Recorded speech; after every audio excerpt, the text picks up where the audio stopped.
everyone, it's Lisette and welcome to this After Dark video. Today I'm going to read some poetry for you. It's going to be some nice music in the background. And if you're someone that has a hard time sleeping, someone that just needs to hear something soothing at night, you know, from the hustle and bustle of the day's busyness and work and everything that's going on, this is a great way to do it.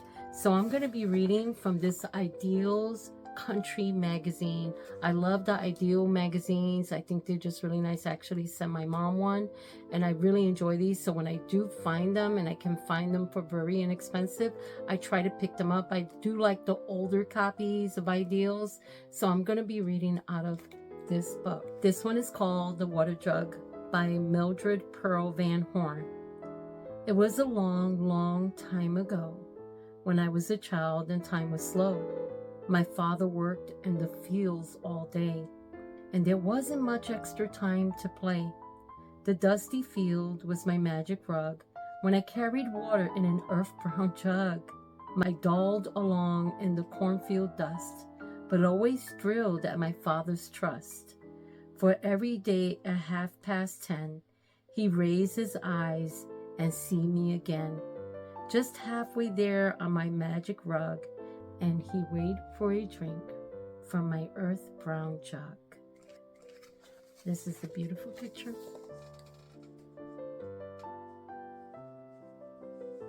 Those times that you get to be in the field or you get to walk in the grass, allow the grass to touch the bottom of your feet, is just the best feeling.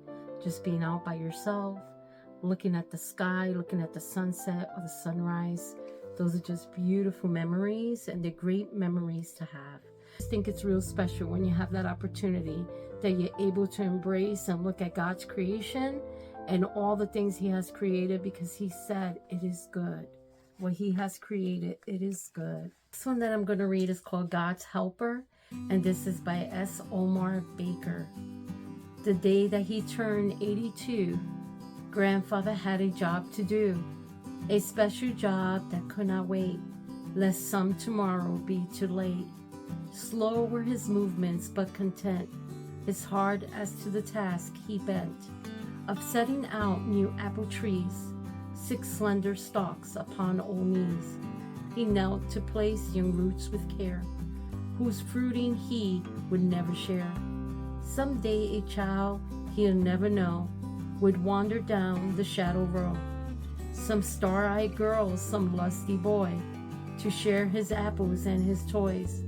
Old men who plant young apple trees, the whole world leans on such as these. Have you been able to go pick apples? Have you been able to go get some apples if you don't have any apple trees around you? Have you been able to go to the store and buy some apples, buy a bag of apples and make yourself an apple pie? You know, apples are such a great gift from God, especially during the fall. They smell really great. We do have an apple tree, and it's producing really pretty apples.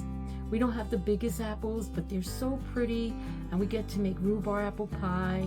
We get to make canned apple sauce, and it's just really great.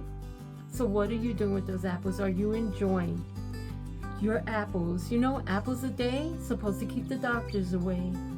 So don't forget, when you see an apple tree, pick an apple. When you go to the store, even if it's just one apple that you buy yourself this autumn, buy yourself an apple. Enjoy his delicious juices that God has given you. This is a beautiful picture of apple trees. Isn't that beautiful? It's such a beautiful poem. So pretty. The next one I'm going to read is called The Yarn Spinner, Alice B. Johnson. Intent on every word the small boy hears, a story woven of an old man's years, that with the telling finds a space to grow, and splendor for a boy who wants his soul. And as the wondrous tale unravels, along on an old world trail a small boy travels, a boy who hangs upon each chosen word, as with the spinning yarn the air is stirred, until the hero worshiper is led, his hand held fast in grandfather's to bed. Do we take time out to share all the old stories with our grandchildren? Great experiences that we had growing up. I think it's important to share those with our grandchildren, to let them know there's so much more out there, that creating memories are so important. I remember the great times that I would stay at my grandmother's house. And I remember she made the best rice. There was some ingredient that she put in her rice that was so special, that smelled so good. And I loved her rice because it was always flaky and tasty. She owned a restaurant, so she cooked everything by scratch. And she carried that into her home. What is one of your fond memories of your grandparents? Now I'm going to read Pattern for the Flag by Bessie Saunders Spencer. I saw the sky with white and crimson bars. Its dull blue dome still held the sparkling stars. Perhaps once, long ago, someone passed by and saw this vivid pattern in the sky. I hope they read in its sacred sign and planned and made our flag from God's design. I'm going to read one more, and then I'm going to say goodnight. And this one is called Ring Out, Sweet Freedom Bell. Herman T. Roberts.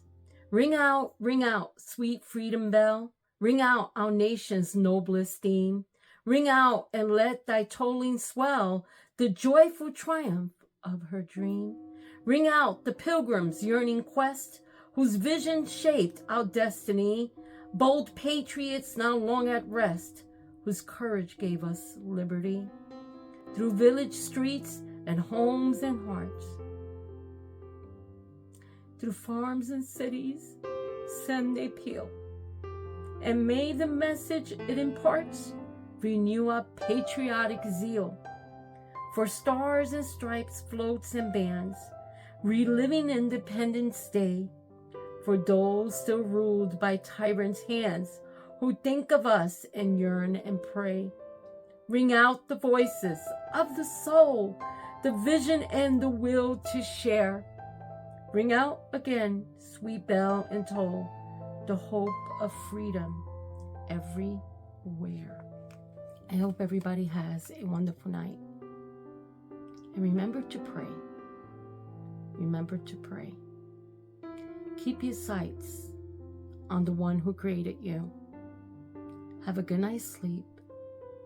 Cuddle up in your blanket. And remember, you're not alone.